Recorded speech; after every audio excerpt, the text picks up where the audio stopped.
Good morning, friends, and welcome to Living with the Lectionary. It's a ministry of the Palmacia Presbyterian Church in Tampa, Florida, and it's a weekly recording where pastors and lay people gather each week to reflect on the Gospel Lectionary reading for the coming Sunday. Come on, script. Our typical pattern is that one of us serves as the facilitator and crafts questions that are sent to the others in advance for preparation and reflection. And this week I am serving as the facilitator. So we gather together in this recording to share those reflections and to be in dialogue with one another. Today it's my joy to be joined by Bill Hall in Orlando. I'm Kenny Hubbell, and this is my regular voice when I don't have to kind of whisper shout because of my children being down the hall, and I'm in my office in Tampa, Florida. And I am Sara Mickelson, and I'm one of the members at Palmacia Presbyterian Church, and I'm recording from Tampa.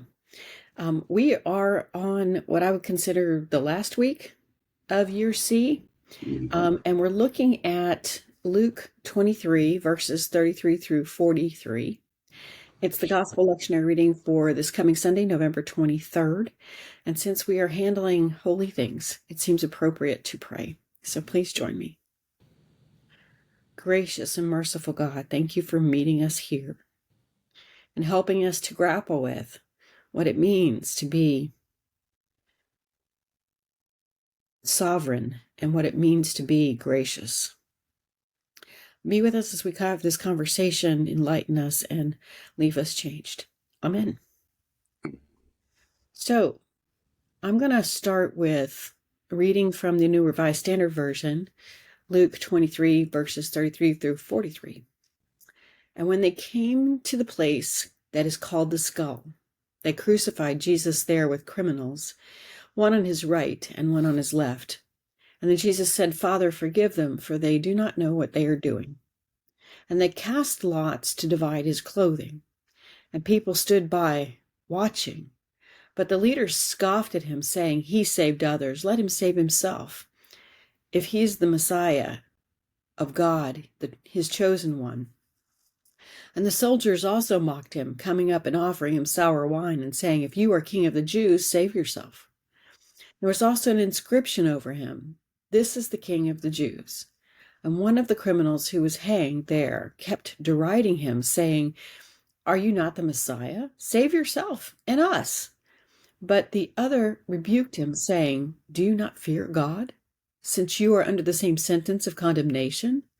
And indeed we have been condemned justly, for we are getting what we deserve for our deeds. But this man has done nothing wrong." And then he said, "Jesus, remember me when you come into your kingdom." And he replied, "Truly I tell you today, you will be with me in paradise." And that ends the reading of our scripture. And this is a turning of the corner toward Advent. So I kind of am considering that in the background of my questions. And here's my first question, and I'm coming to you, Bill. Kingship, and reign are all entangled and loaded words to me. This is the last Sunday before Advent begins, traditionally known as Christ the King Sunday. What are your thoughts about Christ as king in light of Israel's demand for a king and God's warnings about kings? The title King of the Judeans, or King of the Jews, the mocking title given by the soldiers, and the contrast with the suffering servant imagery in the book of Isaiah. I know it's a bit like a really wordy question. I apologize. No, it's a good question, Sarah. I mentioned before the recording, your questions, not only this one, have helped me as I'm preparing to preach at 8:30 and 11 Sunday at Palmacia. Your opening statement, king, kingship, reign, are all entangled and loaded words. That's a very powerful way to say it. The challenge of language. First of all, a curiosity. You correctly read the designated passage, leaving out the verse before, which is curious to me why the lectionary creators would leave it out. 2 others also who were criminals were led away to be put to death with Jesus. That, in a sense, frames what I'm about to say, that you read and we heard in the scripture the soldiers mocking the crowd. If you read, this story is also in Matthew and Mark, all 3 gospels. There are some significant differences, but the mocking is, in a sense, the central part of this passage in all 3. And and being crucified between 2 other criminals is another way of mocking Jesus. So, your question here led me to focus on mocking. I know you're asking other things. I'm sure you and Ken will expand the response, but I got focus on that. Interestingly, maybe previously I had noticed this. I don't remember noticing the detail I'm about to mention, but it really caught my attention. Matthew and Mark say both criminals also mocked Jesus. Only Luke has the expanded narrative where one of the thieves challenges the other thief, and then this thief asks to be remembered. I think of the power of mocking, and where I went, Sarah, when we mock someone else or an idea, we're struggling for power. We want to feel better than they or look down on them. And I'm focusing on it because I think there's a lot of mocking in our culture right now. Comedians and others and pundits.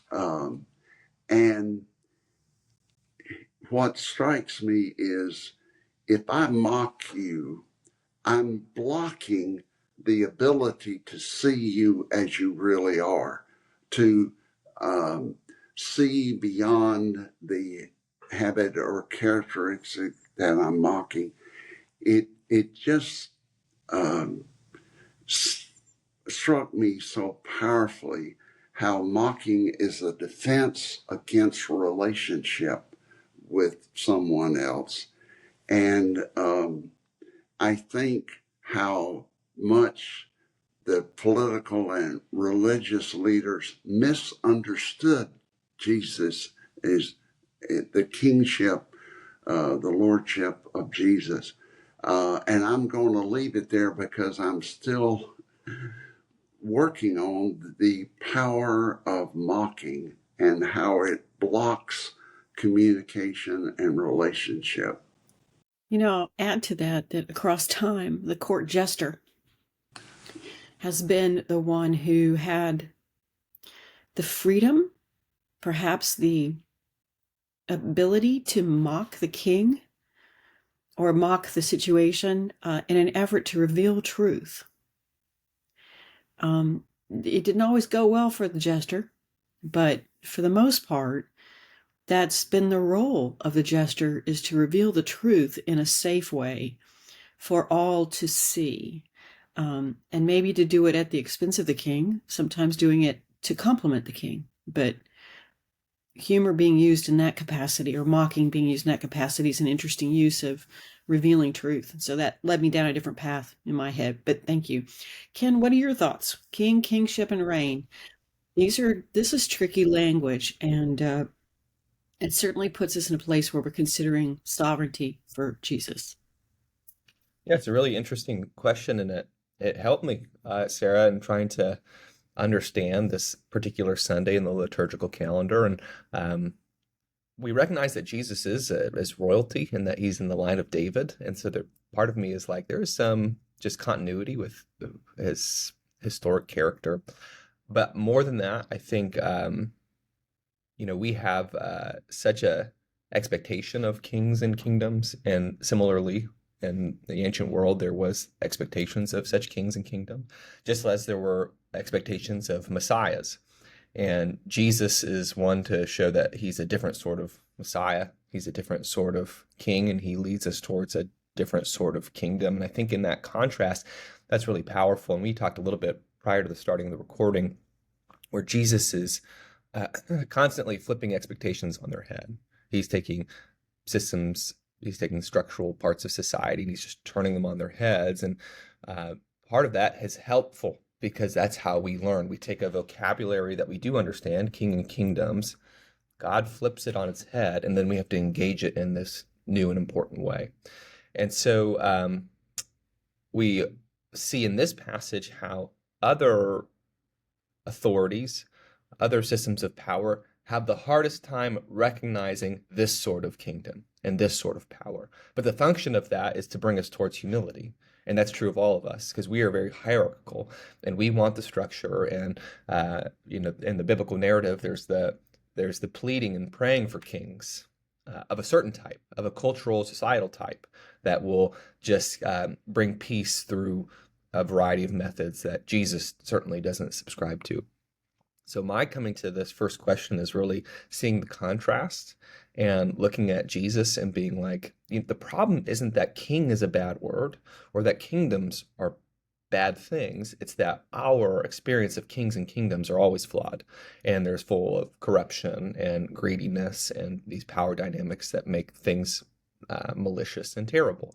It's just not Jesus's kingdom, and it's not Jesus's reign. It's an utter contrast of all that we see and understand to be wrong with earthly kingdoms, that God is bringing in something new through Christ. And I think that's why it's such a good preparation for Advent. And that's what I have. Thank you. That's helpful to me. I kind of took the same approach, and I said, how do we imagine and honor Christ as king, while at the same time reconciling all the negative issues surrounding earthly kings? We acquiesce, and I'm going to quote Caroline Lewis here, so thank you to her for this wording. Dear Working Preacher from 2016. We acquiesce to leadership that does not reflect biblical principles and does not recognize that how we lead reveals our theological commitments. We forget, pretend, that how we lead is demonstrative of who we think God is. And therein hangs the problem. We hang the identity that we foist onto Christ. Human leadership yields to the sway of all things listed in 1 Samuel chapter 8. Power, intoxication, self-indulgence, the promotion of the self over those who we are meant to serve. We don't like to sit with those who suffer and hunger and need and are different from us. That's why we are not yet like Christ. And I thought that the juxtaposition of the leadership of Christ to the leadership of the kings that God talks about in chapter 8 of 1 Samuel is dynamically different. And I think that that's part of our challenge, is the human flaws lead us down a different path, where Christ would lead us in an upward path toward what God would have us be like. That leads me to question 2. This seems to be an identity, and an Advent often is an identity pathway for who Jesus is. And it seems to be a central part of this reading. How does this passage describe and define who Jesus is and maybe is not? And why might we read here this passage on the reign of Christ, or the Christ the King Sunday? It does seem like a strange passage to pair with that title. Ken, do you want to kick us off? Sure, and really it's going to be a continuation of my first answer, because I just sort of took that thread and said this is a different type of king or a different type of kingdom, and this text, I think, sheds light on who this king is in that contrast. And first and foremost, this is a king that suffers alongside his people. And we lift up this incarnate God who chooses this, and that will be actually part of my question 3 answer, but that this is something that is Christ moves towards this, Jesus moves towards this moment, not because he just has to, because he's bound, but because he's not going to escape it, and he's going to move towards the suffering. And this teaches us also a lot about not just being humbled in this text, but being humiliated. The sort of I think one really important function of the crucifixion theologically is the extent of suffering that Jesus experiences. This is not subtle or slight. It's truly awful. If your perspective was honor shame based, this would be so shameful, and it speaks to great suffering. If your lens was the physical pain and torture, it's so awful and so painful. It's humiliating in every way. And in fact, I think the historical, it's too graphic. I don't want to get into it in this context, but it's more than what we even understand on a Lenten journey of just how brutal this crucifixion is. And I think the humiliating nature of that God just walks into and accepts identifies this king as someone who truly suffers and understands suffering. And I think that's an important part of the mediating bridge between us and God, is that God does not understand suffering in some like nebulous, abstract way, but understands suffering from a very intimate, experienced way. And finally, this king is relatable. And that's usually the big gap, the chasm between a king and his subjects is this totally different world, totally different lived life. And Jesus is treated as the lowly in this to really the greatest extent. And so Jesus is relatable to the lowly and the least of these, because he suffers this punishment unjustly, and in the whole breadth and width of this narrative, you have Jesus who identifies with the weak and the marginalized, and that indeed encompasses all humanity, because even the prideful, powerful king will have these lowly qualities, whether they're addressed or not. And so the common denominator that Jesus gets to is this weakness, this frailty, this mortality, and that makes our king, our God, very relatable. And I think that's really essential in a kind of theological perspective. Thank you. I picked off verse 35, verse 37, and verse 39 as phrasing that tells us who the perception of the Messiah is. And these are all conditional phrases. If you are you not? And let him save himself if he is the Messiah. So they're all conditional on performance or behavior. So I thought about that for a while. And from this side of the cross, we can easily see Christ as the suffering servant. And a suffering servant king with more clarity than those who followed Christ from Galilee to Jerusalem. The identity of Christ is that he is Emmanuel. And I think this particular passage gives us that in such graphic detail, that he's God with us. And so how do we reconcile that to our faith? Humanity continually struggles with this idea of defining identity. We often connect it to a role or a relationship. Sometimes it's connected to what that person can do for us. So I thought about role being an external definition and identity being an internal definition. I'm not sure that makes much difference. But how do our actions testify to both the role and the identity of Christ? How do we live into the identity of Christ with our human values and our beliefs? we are called to bear witness to the truth of who Christ is. So how do we do that with our actions in addition to our words? And I often find that that's very revealing about who people are. I wonder if we know what it means to call Jesus the King of Kings and Lord of Lords. And how do we yield to or wrestle with that authority? Defiance runs in my family. I don't know if you guys have it in your family. And we often are very demonstrative against authority in all shapes and forms. So I'm familiar with what it means to yield or to wrestle with. How do we follow Christ and resist the human weakness for power and prestige in favor of the divine expression of mercy and self-sacrifice? And the other note, and you talked a little bit about this, Ken, Kendra A. Moan from workingpreacher.org this week, points out that Jesus suffers publicly.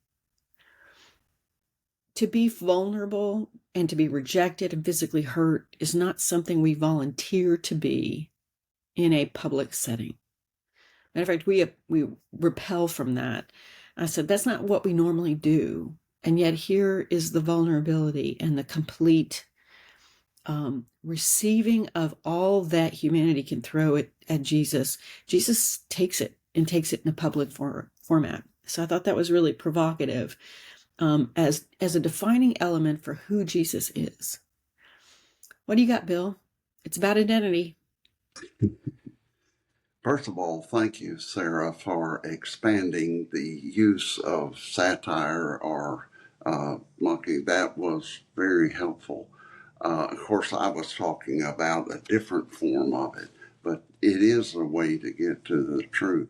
I've already mentioned that among Matthew, Mark, and Luke, Luke only records this conversation between Jesus and the one thief. Matthew and Mark say both mocked him. Therefore, Luke enhances our understanding of Jesus' behavior under extreme pain. And you've talked about the public suffering. And I'm sure we've all heard sermons that noted all the thief asked for was to be remembered. Remember me. And Jesus went far beyond that. Now, what is meant by today you will be with me in paradise? I'm not sure, except it's the language of relationship. I will not only remember you, we will be together.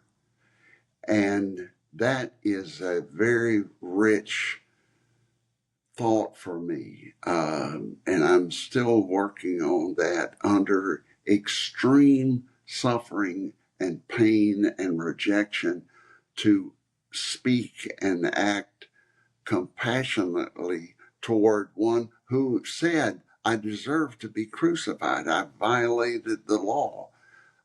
And yet somehow Scripture doesn't tell us why he did. What's his language? We have been condemned, but this man has done nothing wrong. I don't know how he knew that, but somehow he perceived that. And then Sara, I, like you, was very taken with Caroline Lewis's article, and especially that thought, how we lead is the mantra of who we think God is. Now, I'm briefly going to refer to the next paragraph because she says, this is my way of saying it, we understand how bad it was to crucify Jesus, but let's not be overconfident. She talks about how in the church we misuse power and we gain wealth. Prosperity gospel is about getting wealthy. Other, I think, divergent understandings are as a nation or as a race, we're more powerful. I appreciated her caution that we not be so confident that we're not also misunderstanding and using power and leadership within the church. Thank you. This story calls to mind so many other biblical stories. So my question for number 3 is, what other biblical stories do you hear echoed in this reading, and how might those provide additional nuance and meaning for this one? I'm going to go first, and I know we've talked about 1 Samuel chapter 8 and God's response to the people's demand for a king. We talked about the suffering servant imagery from the book of Isaiah. We've talked a little bit about, I hear the tempter's voice from the 40 days in the desert following baptism. I hear a lot of that. If you are, then do these things and the angels will save you, or you can jump off this mountain, or you have them bring you food, or putting the demands of physical need ahead of God's purposes. It made me think of the Magi and having a conversation with Herod, and how Herod wants to know where the newborn king of the Jews is. I heard Luke talking about the temple being torn down and rebuilt in 3 days. That reminded me of this part. The book of John in chapter 3 lifts up a reference to Numbers, saying that as Moses lifted up the bronze serpent, that the Son of Man needed to be lifted up to be the remedy for all suffering. And I thought about that. There are some other pieces of the puzzle that come forward in Timothy, where the quote is, "Blessed and only sovereign, King of kings and Lord of lords." I think those are and then there's 2 references in the book of Revelation that lift those up as well.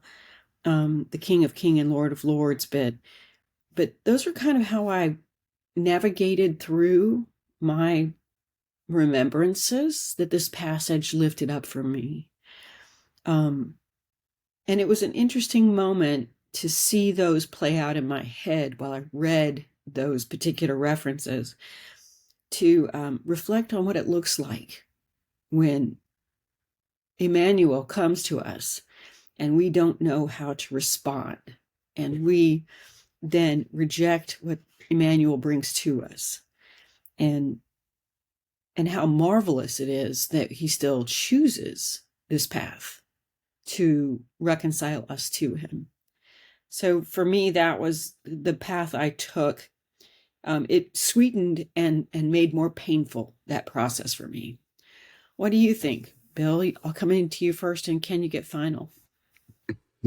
Okay.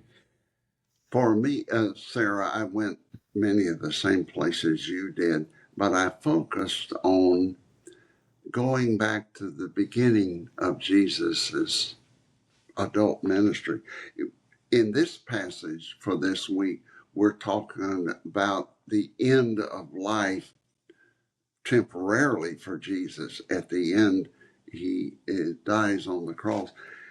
The beginning is in Luke 4, the first public presentation by Jesus in his hometown, and we remember the people reacted by trying to kill him.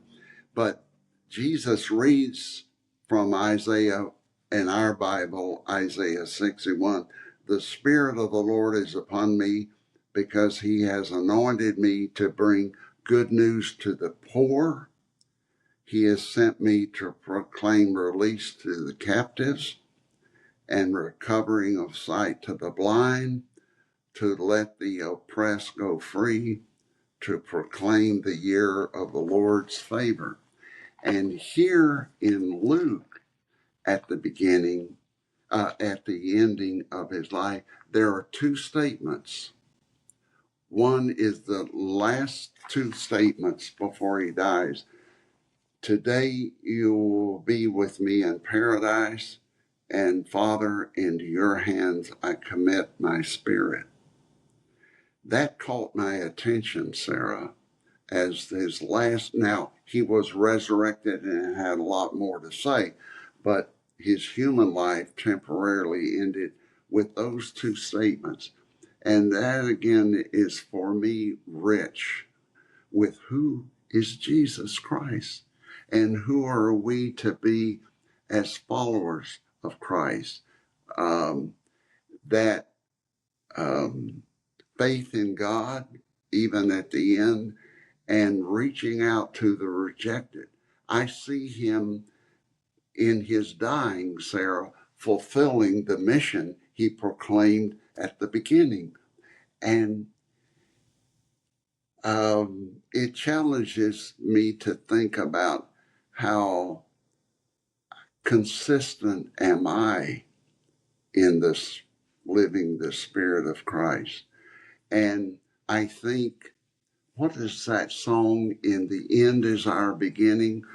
I forget the name of it, but here is the ending, and there's a new beginning with a resurrection. And that led to others, including us today, being commissioned to have the same ministry, the same reaching out to the rejected, moving out to the margins. I'll leave it there, but I'm still stirring. Kenny, you get last word. What biblical stories did you hear echoed, and how do these provide nuance and meaning for this one? So I was trying to look for a fun one, or I should say like a one that we maybe wouldn't expect. And so I was kind of racking my brain about what language do we get in here, what moments, what in the kind of physical movement of the text. And I actually I think I found an interesting one.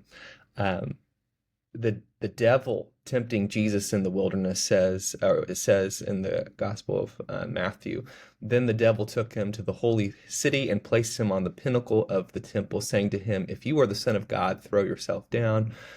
And this notion, and what I find a parallel in this text is this idea of the echoes of save yourself, or you were able to save yourself, appears in the temptation moments of the wilderness and is appearing here now at the end of Jesus's life.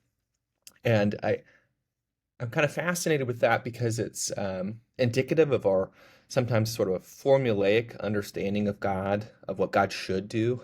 If you are God, then you should do this. God, this is what we can, I think, unintentionally get pretty demanding of God because we sort of firm up our convictions of who God is and how God operates to the point where we have just I think authentic confidence in being like, God, just meet us here, do this thing because I know you can. And I think that always stems from a genuine place of faith, but it's problematic because there's this sort of expectation that God will do the thing that we perceive God should do.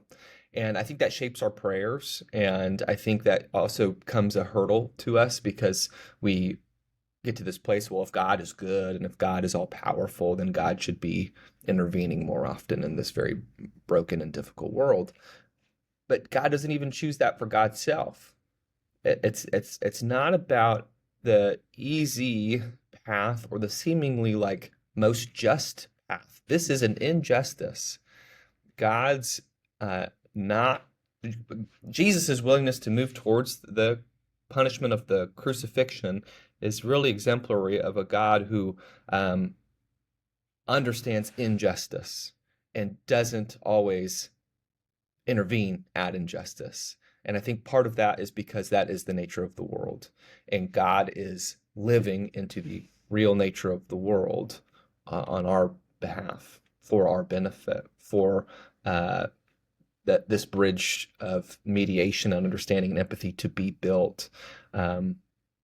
We could go into the weeds so much about why do bad things happen and the problem of evil. Call this the theodicy. There's a lot of good discussion that can be born from this.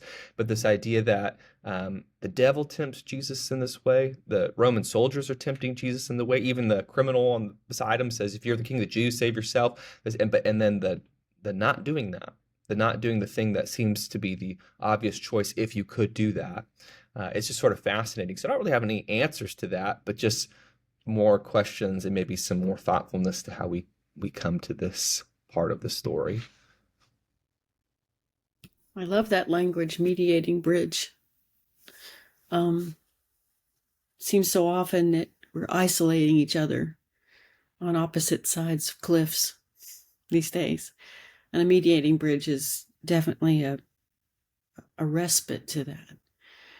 Listeners, I hope these questions and responses may spur in you more questions and a desire to dive deeper into what God would be saying to you in this text. If you have any questions or you'd like to share with us your thoughts, we would love to hear from you. You can reach us at podcast@palmacia.org. And we also invite you to visit our website, palmacia.org, where you can learn more about the mission and ministry of Palmacia Presbyterian Church as we move toward our 100th anniversary, our centennial. We started as a Sunday school classroom, so many years ago. I'd also like to draw your attention to our sister podcast, The First Look at the Lectionary. It's usually recorded on Mondays, and it's just a quick first impression of one of the lectionary texts for the coming Sunday. And again, thank you for joining us, and we pray that your day will be filled with joy and peace. Take care, and God bless.